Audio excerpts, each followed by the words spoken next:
দেখছেন কলকাতা টিভি। আর যে বিষয়ে আপনাদের জানাবো, রেশনের চাল নিয়ে এবার বড়সড় নির্দেশিকা দিল কেন্দ্রীয় সরকার। আমরা জানি যে রেশন চাল অর্থাৎ যারা আমরা কিনি, যারা যারা কেনে রেশনের চাল, তারা হয়তো বুঝতে পারে যে রেশনের চালের মধ্যে বেশ কিছু ভাঙা চাল থাকে এবং সেই চাল থেকে কিন্তু ইথানল তৈরির কাজে লাগে। এবার মনে করা হচ্ছে যে এবার কেন্দ্রের যে নয়া পরিকল্পনা, এই ভাঙা চালের পরিমাণ কিন্তু কমিয়ে দেওয়া হবে যাতে ইথানল তৈরি কম হতে পারে, এমনটাই কিন্তু নির্দেশিকায় জানানো হয়েছে। আর কি বলা হচ্ছে, 2026 থেকে 27 খারিফ মরশুম থেকে কিন্তু আগামী নভেম্বর থেকে কিন্তু এই নতুন পরিকল্পনা কেন্দ্রের তরফে আনা হবে, এমনটাই কেন্দ্রীয় সরকার বলছে। অন্যদিকে সেদ্ধ চালের ক্ষেত্রে ভাঙা চালের যে অনুমান, সেটা কিন্তু 5 থেকে 7% পর্যন্ত হয়ে থাকে। অন্যদিকে আতপ চালের ক্ষেত্রে ভাঙা চালের যে পরিমাণ, সেটা 15%-এর কাছাকাছি হয়ে থাকে।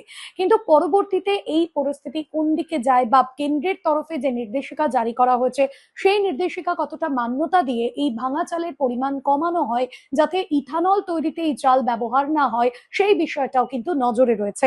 অন্যদিকে একটা সরকারি সূত্র দাবি করছে, যেটা মূলত যে পরিসংখ্যান বলছে যে 2027 থেকে 28 একটা প্রস্তাব দেওয়া হয়েছে সরকারের তরফে, যে এই সময়ের মধ্যে কিন্তু এই ভাঙা চাল, রেশনের চালে তার পরিমাণ কিন্তু কমানো হবে, যার ফলে ইথানল যে তৈরি, সেই তৈরিও কিন্তু অনেকটা কমবে, এমনটাই মনে করা হচ্ছে।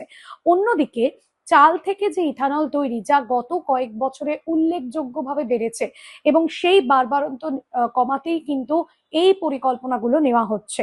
অন্যদিকে পেট্রোলের সঙ্গে মেশানোর জন্য প্রয়োজনীয় ইথানলের যোগান নিশ্চিত করাও কিন্তু কেন্দ্রের এই মুহূর্তে প্রধান লক্ষ্য। এই সমস্ত বিষয়ে পরিকল্পনা হচ্ছে এবং ইতিমধ্যেই খাদ্য দফতর এবং সংশ্লিষ্ট যে সমস্ত জেলা রয়েছে, যে সমস্ত জায়গায় রেশনের চাল সরবরাহ করা হয়, যারা পাচ্ছেন গ্রাহকরা, সেই সমস্ত এলাকায় কিন্তু ফুড ডিপার্টমেন্টে যারা রয়েছেন তাদের কাছে ইতিমধ্যেই নির্দেশিকা চলে গিয়েছে।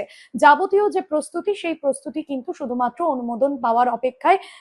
এখনো পর্যন্ত যেটা দেখা যাচ্ছে যে এই রেশনের চাল, সেই চালে যদি এই ভাঙা চালের পরিমাণটা কমানো হয়, তাহলে এই যে মিড ডে মিল নিয়ে এত কথা হচ্ছে বা অঙ্গনওয়াড়ি কেন্দ্রগুলোতে বিভিন্ন সময় খাবারের নিম্নমানের চাল দেওয়া হয়, সেই চালেও কিন্তু অনেকটা পরিবর্তন হবে, সেই চাল অনেকটা ভালো হবে, এমনটা কিন্তু মনে করা হচ্ছে এবং তার জন্যই কেন্দ্রের তরফে এই সিদ্ধান্তের পথে হাঁটা হচ্ছে।